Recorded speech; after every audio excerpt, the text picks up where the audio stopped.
Indira park దగ్గర పెద్ద ఎత్తున మరి ధర్మయుద్ధ బేరీ ధర్నాన్ని మేము నిర్వహించబోతున్నాం. 2 అంశాల మీద. ఒకటి ఏంటిది అని అంటే, ఈ బిల్లును ఆమోదించిన తర్వాత చట్టం చేయడంలో వెనుకాడుతున్నటువంటి పరిస్థితికి వ్యతిరేకంగా పోరాటం. రెండవది ఏంటిది అని అంటే, బీసీ కులగణన జరిగితే మేము ఇంకా అన్నిట్లలో మార్పు తీసుకురాబోతున్నాం.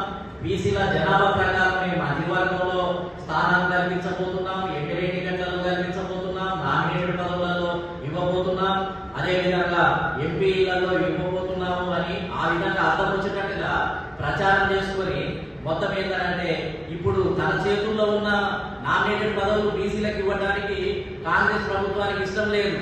అదేవిధంగా మంత్రివర్గం ఇప్పుడు నిజంగా రేవంత్ రెడ్డి గారికి సిద్ధశుద్ధి ఉంటే ఇప్పుడు మంత్రివర్గాన్ని రద్దు చేసి మళ్ళీ కొత్త మంత్రివర్గాన్ని పునర్వ్యవస్థీకరణ చేసి దాంట్లో 8 శాఖలు బీసీలకు మంత్రులను చేయాల్సినటువంటి అవసరం ఉంది. ఎందుకంటే బీసీ కులగణన వస్తే అద్భుతాలు జరుగుతాయని చెప్పి ప్రచారం